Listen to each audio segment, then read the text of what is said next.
നമ്മളെ ടെറസിൽ വീണ്ടും കുറച്ച് പച്ചക്കറികളൊക്കെ നട്ടിട്ടുണ്ടായിരുന്നു. അപ്പോൾ ഇത് തക്കാളി തൈകളാണ്. ഏകദേശം പൂത്ത് തുടങ്ങിയിട്ടുണ്ട്. ചിലതിലൊക്കെ കായായി തുടങ്ങിയിട്ടുണ്ട്. 1-2 കേട്ടോ, 1-2 കായൊക്കെ ഉണ്ടായി തുടങ്ങിയിട്ടുണ്ട്. പിന്നെ ഇതും നമ്മൾ നട്ടേക്കുന്നത് 20 ലിറ്ററിൻ്റെ ബക്കറ്റിലാണ്, പെയിൻറ്റിങ് ബക്കറ്റില്ലേ, അതേപോലെ ബക്കറ്റിലാണ് നമ്മൾ നട്ടേക്കുന്നത്. അത്യാവശ്യം നല്ല രീതിയിൽ വളരുന്നുണ്ട്. പിന്നെ കമ്പോസ്റ്റാണ് കേട്ടോ, മൊത്തം മണ്ണല്ല. ഇതിപ്പോൾ ഏകദേശം വിളവെടുപ്പൊക്കെ കഴിഞ്ഞ പീച്ചിലാണ്. ഇത് നമ്മൾ പരീക്ഷണാടിസ്ഥാനത്തിൽ നട്ട കപ്പലണ്ടിയാണ് കേട്ടോ. ഒരു 4 ബക്കറ്റിൽ നട്ടിട്ടുള്ളൂ. പൂവൊക്കെ ഇട്ട് തുടങ്ങിയിട്ടുണ്ട്.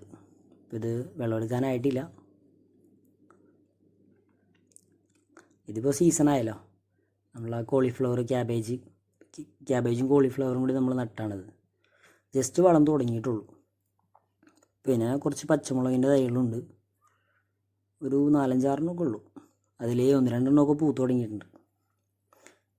പിന്നെ ഇത് നമ്മൾ ഉണ്ടായിരുന്ന കറ്റാർ വാഴയുള്ള ചെറിയ ചെറിയ തൈകളെടുത്ത് ചെറിയ ചട്ടിയിലേക്ക് മാറ്റി. അപ്പോൾ വീഡിയോ ഇഷ്ടപ്പെട്ടാൽ സപ്പോർട്ട് ചെയ്യാൻ മറക്കല്ലേ.